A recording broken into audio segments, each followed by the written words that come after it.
En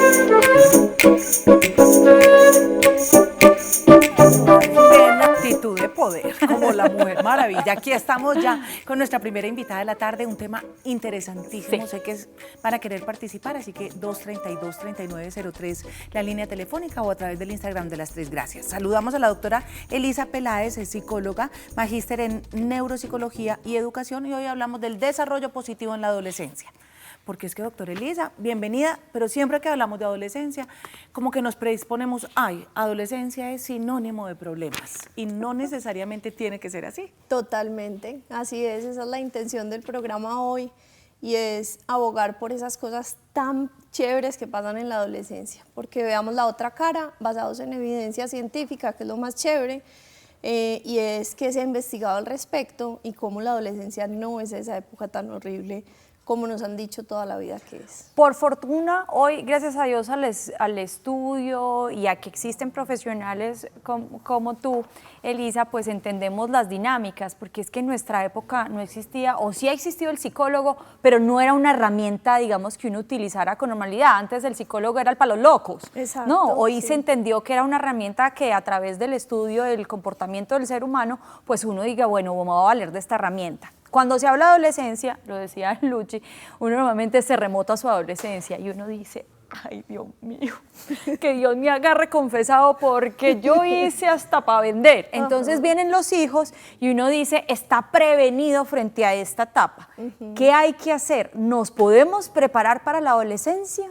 Definitivamente nos podemos preparar, nos tenemos que preparar no solamente como mamá y papá, sino como sociedad, como docentes y trabajamos con niños y niñas, y es empezar a entender qué significa esa etapa de la vida. Todos los comportamientos humanos tienen un sentido, vienen de evolución, nada es ganas de fregarle la vida a nadie, ¿cierto? Como hemos entendido que en los bebés el llanto es la manera de comunicarse y ya no lo vemos negativo, en la adolescencia lo mismo. ¿Qué pasa? Porque esos comportamientos aparecen y es la preparación para la vida adulta, es como empiezan como a tener todos los comportamientos que nos van a preparar para desempeñarnos de manera autónoma en la adultez y también a empezar a cuestionar el mundo en el que ellos van a vivir. Es que a veces les pedimos como que se acoplen a nuestras creencias, a nuestros sistemas, pero realmente quienes van a habitar la vida adulta son ellos, con sus, pues hablando lo más evolutivamente, con sus tribus. Ellos son los que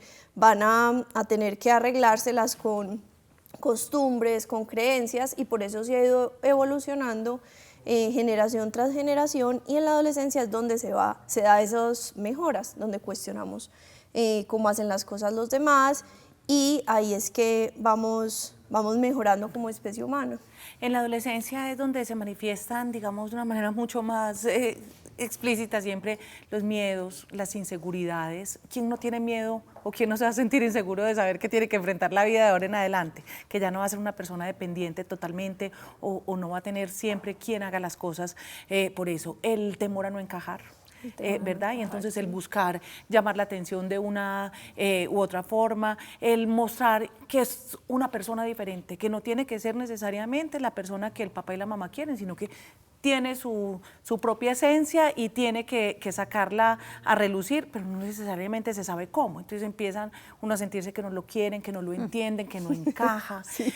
¿Cómo interpretar que esas señales son unas verdaderas señales de manifestación de esa necesidad de expresión de cualquier ser humano, ¿cierto? O sea, como... Me encanta lo que dices, o sea, la experta. ¿Qué tal? La experta. No, tal cual, ese es el sentido. Por ejemplo, en el tema social, ¿por qué cobran tanta relevancia esos pares? Porque digamos que como ellos van a convivir es con esas personas, con ellos van a desempeñarse en el mundo, pensémoslo lo más animal posible, como para entender que a veces le ponemos muchas arandelas sociales a las cosas y realmente pues hay que entender que somos evolución.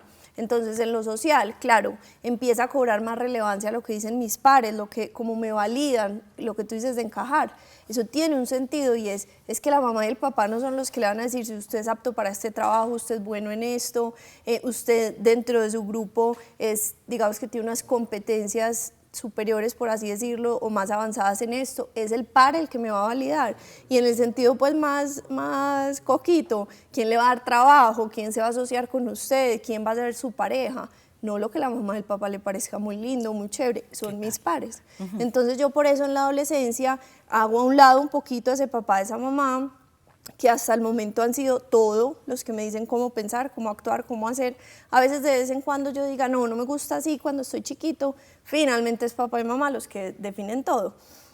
En la adolescencia yo necesito una distancia para decir esto de estos referentes que son papá y mamá, me gusta, no me gusta. Finalmente pues es muy difícil que salga algo abismalmente diferente en el adulto, pero sí necesito todo eso que acabas de decir como una manera adaptativa de prepararme para ser quien pueda ser. Y lo que dices, uno en la adolescencia, pues en este momento elige carrera. La adolescencia está comprendida hasta los 24, 25 años según la Organización Mundial de la Salud. Son demasiadas decisiones a esa edad. Y el cerebro tiene digamos que unos avances, ahí se da una poda neuronal, que es desconectar ciertos sistemas y reconectar unos, y queda en un limbo donde toda la parte frontal de control de impulsos no está bien desarrollada. Pero yo ya quiero comerme el mundo, sentir que puedo solo, entonces a veces soy torpe, hago cosas que no se deben hacer, digo cosas que no se deben hacer. Entonces digamos que ese es el sanduchito en el que están. Sí, que no eres ni grande ni eres niño ya, o sea, estás en un punto Ni. no en el punto ni. Ni lo uno ni lo otro. Sí. ¿Cómo? Yo no sé si existen herramientas, porque pues muy seguramente lo que voy a mencionar, quienes están pasando por esta etapa dicen, sí, yo también lo he hecho, y es que como papás hemos pasado por todos los grados, hemos hecho primero, segundo, tercero, hemos aprendido de cada grado. A mí se me había olvidado dividir, aprendí otra vez a dividir desde la forma, digamos, más tradicional, y así sucesivamente el crecimiento con los hijos. También he crecido con ellos, o sea, he vuelto a cada una de las etapas. Hoy es lunes, gracias, después de fin de semana. He vuelto a cada una de esas etapas y llega la adolescencia. ¿Cómo entablar una conversación con ese adolescente sin que yo me ponga en la posición de que soy el que manda en esta casa? Tú haces caso de que podamos, digamos, hablar desde la misma posición, obviamente sin olvidar que yo soy el papá y que tú eres el hijo, y no voy a encender ese cerebro reptil de mi hijo, que es al final de cuentas el que termina haciendo el confrontamiento. ¿Hay algunas, no sé, reglas o pasos para hacer como para que uno también baje un poquito la guardia? Sí, como dices tú, hemos aprendido a hacer todas las etapas, entender que es una etapa donde se recoge. Entonces, por eso es tan importante prepararnos, informarnos, estar bien, ir acompañando bien todas las etapas, porque yo en la adolescencia recojo el vínculo que generé con mis hijos desde la primerita infancia. Entonces, sí ha habido una relación de confianza, donde yo sé que papá y mamá, a pesar de las diferencias, por encima de todo, me respetan, me aman, quieren lo mejor para mí, se lo he demostrado estando ahí con afecto, con respeto, con prácticas de crianza respetuosa.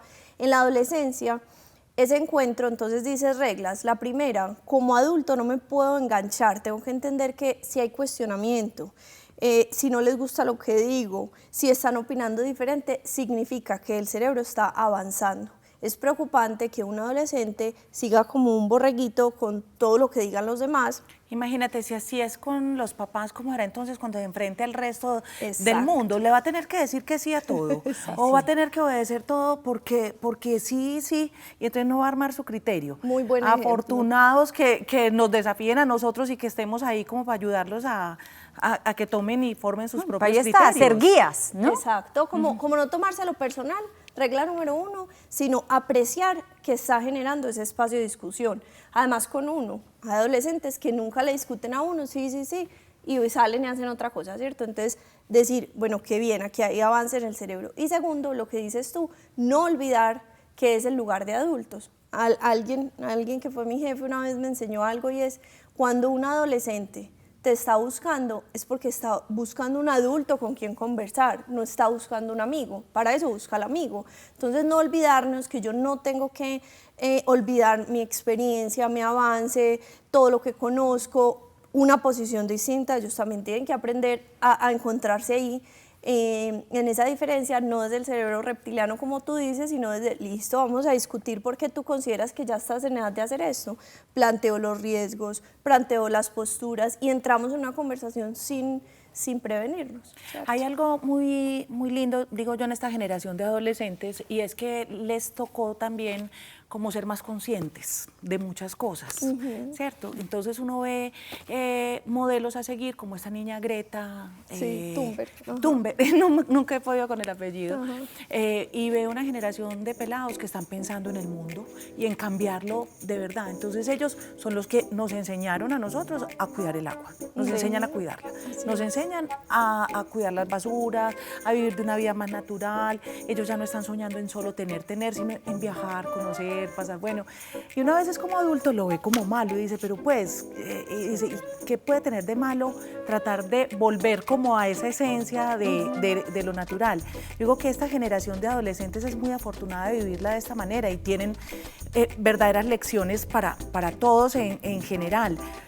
Aquí la clave es, ya no son los adolescentes, somos nosotros. Los que tenemos es que cambiar el chip para abrirnos a entenderlos y aprender de ellos. Qué lindo que tengas esa mirada de la adolescencia, porque así es tal cual. O sea, lo que muestra la evidencia, la investigación, es que antes en la adolescencia se mejora la especie humana. Entonces, de acuerdísimo, o sea, si nos sentamos, en vez de sentarnos como cultura, como sociedad, a sacar lo negativo que pasa en la adolescencia y nos preguntamos a qué edad Steve Jobs empezó a decir, esto por qué no lo hacemos de esta otra manera, Bill Gates, y ahora Greta, pues como en todos los ámbitos, pero en este momento estoy de acuerdo, son niños conscientes emocionalmente, conscientes socialmente, conscientes con el medio ambiente. Si nos sentamos a apreciar, es mucho más lo que tenemos positivo que decir de las adolescencias. Ahora, tampoco se puede negar que hay momentos en que uno, cuando tiene un adolescente, recuerda ese dicho, están en la edad del moco.